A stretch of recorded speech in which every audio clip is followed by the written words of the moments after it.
Hey there, welcome to Trusted Web eServices.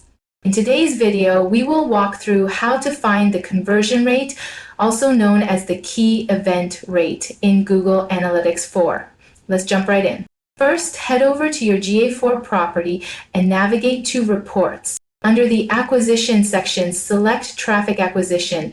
This report provides insights into how users are arriving at your website. Next, to add the key event rate to this report, click the pencil icon in the top right corner to start customizing the report. Now, in the editing sidebar, scroll down to the Metrics section and click the Add Metric box. In the drop-down menu, search for Session Key Event Rate. Once you find it, click on it and then hit Apply. This metric represents the percentage of sessions where a key event, such as a conversion, occurred.